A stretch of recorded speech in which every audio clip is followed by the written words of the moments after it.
அதிசயங்களை செய்கிற தேவன் உங்களோடு இருக்கிறார். அவர் அற்புதங்களை செய்வார். மனுஷன் நினைக்கிற மாதிரி சாதாரண விஷயத்தை கடவுள் செய்கிறதில்ல.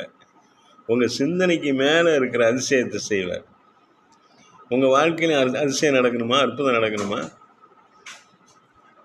என்ன செய்யணும்? கர்த்தருக்கு பிரியமானவைகளை செய்யணும். கர்த்தருக்கு பிரியமானது செஞ்சால் உங்கள் வாழ்க்கையில் உங்களுக்கு பிரியமானதெல்லாம் நடக்கும். கர்த்தருக்கு எது பிரியமானது? பாவம் செய்யக்கூடாது. கர்த்தருக்கு பிரியமானது எது? நீதி செய்யணும். கர்த்தருக்கு பிரியமானது எது? பிறருக்கு உதவி செய்யணும்.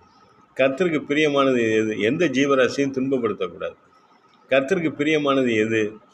யாருடைய பொருளையும் இச்சிக்கக்கூடாது. கர்த்தருக்கு பிரியமானது எது? நம்ம உடம்பை சரீரத்தை கெடுத்துக்கிற எந்த பேட் ஹேபிட்டும் இருக்கக்கூடாது.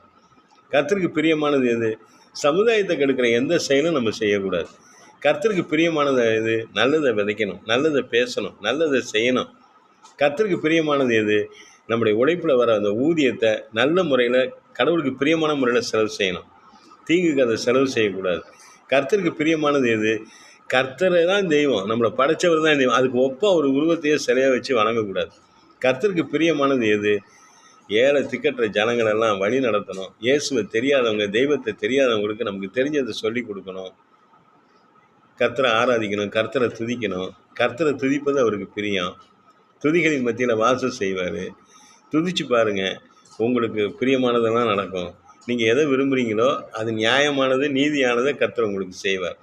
அவருக்கு சித்தமான எதையும் அவர் தடை செய்ய மாட்டார், உங்களுக்கு கொடுத்துக்கிட்டே இருப்பார். இன்றைக்கு கர்த்தர் உங்களோடு இருக்கிறார். அவர் ஆசீர்வதிப்பார்.